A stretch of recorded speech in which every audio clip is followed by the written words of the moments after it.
Durante o ano e principalmente agora em Egghead, o mangá de One Piece vem sofrendo muito com a má execução de ideias. Obviamente, mesmo tendo uma boa ideia no papel, para ela ser de fato boa na história, ela precisa ser bem executada, bem encaixada, bem construída, de forma que não prejudique o roteiro. A ideia e a execução são igualmente importantes e o Oda vem ignorando muito a segunda etapa, seja por um ritmo acelerado que não dá espaço para detalhes, seja por erros na própria estruturação dos arcos. Em um ano, temos dois exemplos grandes desse problema. Um deles afeta apenas o próprio arco, enquanto o outro o afeta e vem afetando a história negativamente. O primeiro é o Kaido, um dos vilões mais interessantes de ideia. Ele ser um Joy Boy falho é interessante, seguir o arquétipo do mais forte, vazio por não ter um igual, é interessante. Ter a bebida como um dos retratos da depressão, sendo usada até mesmo na forma como luta, é interessante. Tudo é interessante, mas são ideias que fazem sentido tematicamente só quando pensadas em conjunto, mas não conectadas de fato no mangá pela escrita do Oda, já que o próprio flashback do personagem não agrega pra isso, na verdade não agrega pra nada, é um flashback qualquer. A gente fica apenas com diálogos em momentos específicos que geram interpretações sobre o personagem. E o segundo exemplo, que tem as mesmas problemáticas, é o Nika. O Nika como ideia, para a temática de One Piece e do Luffy, é o maior acerto do Oda. Ser a personificação da liberdade representada atualmente pelo Luffy, por ter semelhantes características desse ser, é coerente com o personagem e agrega mais nele como símbolo de liberdade, aventura e criatividade, além de tematicamente se alinhar com a força mitológica e a vontade herdada que a obra sempre carregou. Funciona bem por não ser uma reencarnação exata. O Luffy é o Nika por ter as características de Nika. Mas de novo, o Oda para na metade. Teve uma ideia muito legal, mas não executou bem. O Nika, o conceito mais importante da história do mangá, é apresentado pelos Hushu, um personagem tão irrelevante jogado que até hoje a gente nem viu o rosto. E provavelmente muita gente nem lembra dele direito. É fácil perceber o quão encaixado de última hora foi. O Hushu literalmente de graça, só jogando uma informação importantíssima pro Jinbe, que no momento era um inimigo mortal. Sem personalidade, sem nuance, sem características próprias, é um personagem que puramente existiu só para trazer essa informação. O Nika poderia ter sido revelado através dos poneglyphs, através de alguém importante do bando Roger, ou até por indícios. Muito se fala de que sempre foi planejado, pois em Skype e em Elbaf, o deus do sol é citado.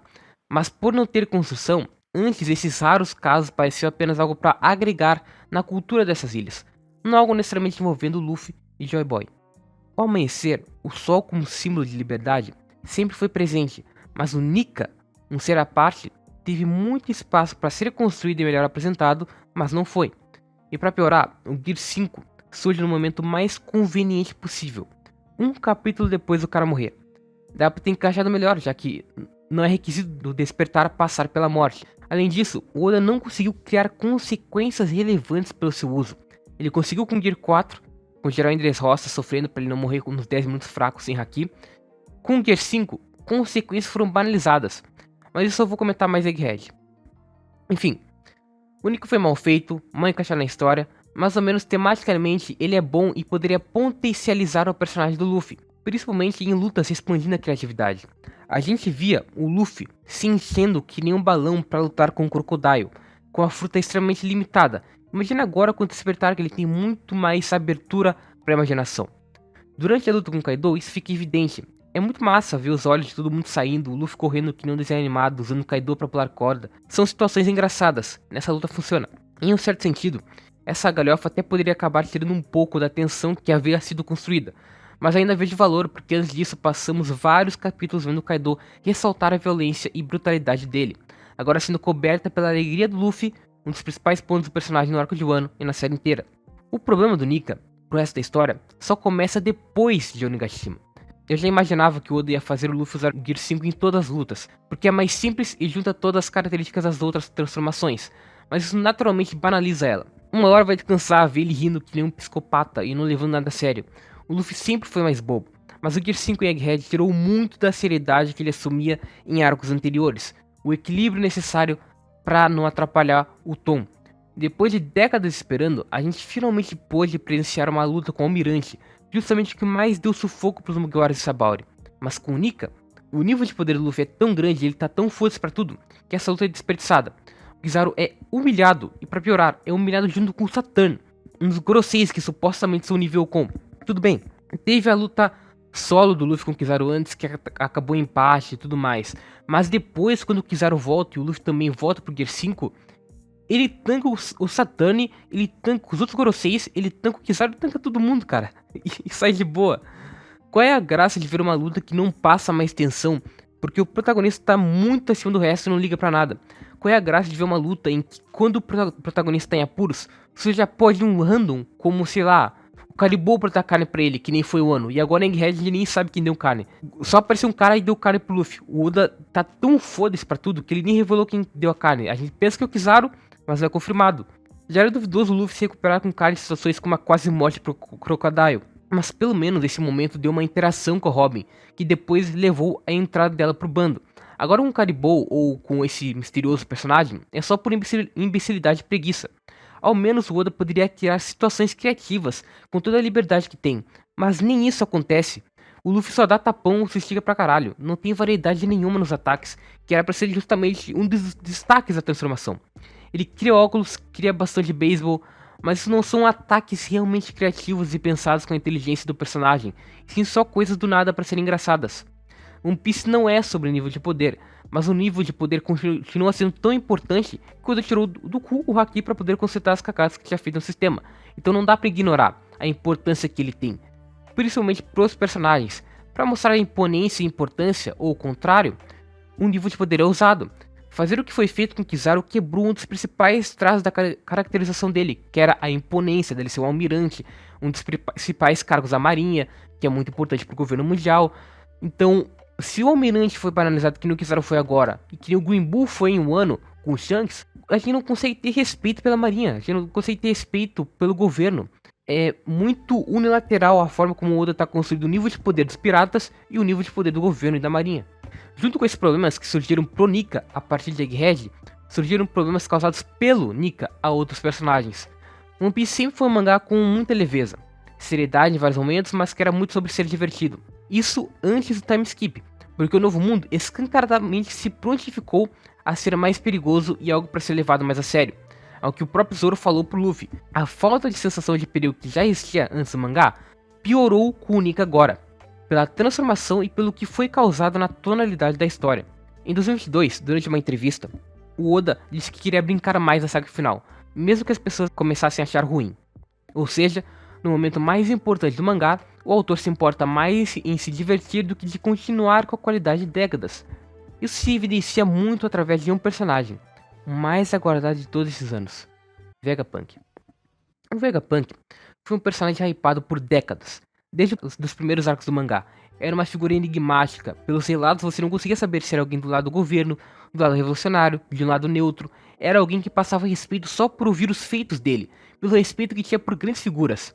A gente teve um Mugiwara inteiro girando em torno do Vegapunk, que é o Frank. Ele parou na ilha do Vegapunk e pensou, caralho, só esses vestígios do Vegapunk já são foda, então imagina o que o cara fez, tá ligado?